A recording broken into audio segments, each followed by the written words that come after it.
जीवन में कोई भी कार्य करो लगन के साथ करना चाहिए। जैसे कुछ दृष्टांत दे रहे हैं आचार्यगण, प्रेम करो तो श्री राधा रानी की तरह। अगर किसी से प्रेम करते हैं तो श्री राधा रानी की तरह करना चाहिए। राधा रानी भगवान श्री कृष्ण के प्रेम में इतनी मग्न थी, किसी भी हद तक जाकर भगवान श्री कृष्ण से प्रेम करने के लिए तैयार थी। अरे राधा रानी ने तो यहाँ तक कहा कि जब मेरी इस शरीर को जब मैं त्यागूं, हालांकि राधा रानी का शरीर दिव्य था, परंतु उसका भाव समझने का प्रयास कीजिए कि जब मैं इस देह को त्यागूं तब मेरे जो श्वास है मेरे शरीर में, पंच महाभूतों में से वो श्वास है, वो जहां श्री कृष्ण जिस वन में घूमते हैं, भ्रमण करते हैं, उस वन की है हवा बन जाए, वायु बन जाए और श्री कृष्ण को आनंद प्रदान करें। मेरा ये शरीर है इस वृंदावन की झाड़ियों में इस लता के रूप में उगे जो श्री कृष्ण के चरणों के नीचे आ सके।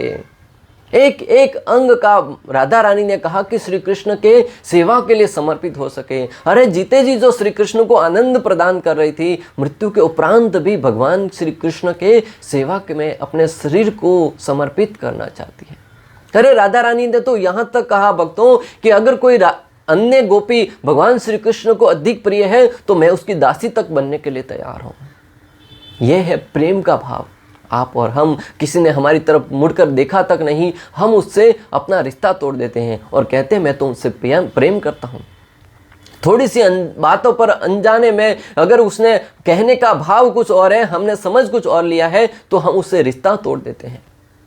कई बार गलत फहमी में एक दूसरे के साथ हम ऐसा व्यवहार करते हैं जैसे गलती उसकी है, वो सोचता है उसकी है, मैं पहले से क्यों बात करूं। एक समय निकल जाता है, 1 महीना 2 महीना, फिर इतना दूर चले जाते हैं कि जीवन में कभी भी एक दूसरे से मिलना नहीं होता है। एक गलत फहमी, ये प्रेम नहीं है, मात्र एक दूसरे की आवश्यकता पूर्ण करने का जरिया है। अगर प्रेम करना सीखना है तो श्री राधा रानी की तरह कीजिए। प्रतीक्षा करो तो सबरी की तरह। अगर प्रतीक्षा करनी है तो माता सबरी की तरह प्रतीक्षा करो, जिनके गुरु ने कहा था कि प्रभु श्री रामचंद्र एक दिन तो यहाँ पर आएंगे। अरे कब आएंगे कोई पता नहीं। कई वर्षों तक वो प्रतिदिन सुबह उठकर फूलों से अपनी कुटिया को सजाती थी, प्रभु श्री रामचंद्र के लिए बहुत ही सुंदर श्रृंगार करते थे।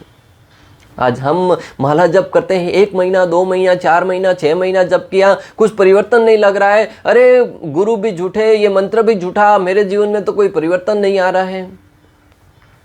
धैर्य के साथ सबरी से सीखिए किस प्रकार सब्र किया जाए। उसके जब सबरी ने धैर्य के साथ भगवान की प्रतीक्षा करी तो भगवान श्री रामचंद्र हालांकि उस रास्ते से जाने वाले नहीं थे, परंतु भगवान ने सबरी की भक्ति ने भगवान को वहां से जाने के लिए विवश कर दिया। भक्तों, उस सबरी के धैर्य की तरह हमें भी जीवन में भगवान श्री कृष्ण के नाम जो कि है हरे कृष्णा कृष्ण कृष्ण हरे हरे, हरे राम राम राम हरे हरे, इस नाम का आश्रय लेकर उनके ऊपर पूर्ण श्रद्धा रखते हुए जीवन भर बहुत ही आतुरता के साथ इस नाम का जप कीजिए, भगवान को पुकारिए।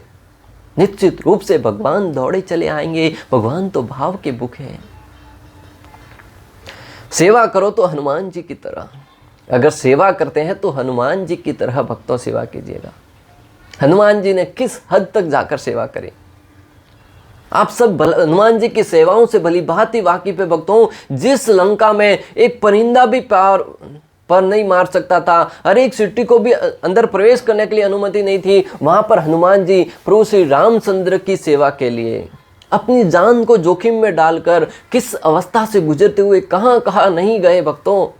यह हनुमान जी की सेवा। कभी भी अपने गुरु की, अपने भगवान की जो आदेश था उस पर जरा भी संदेह नहीं किया।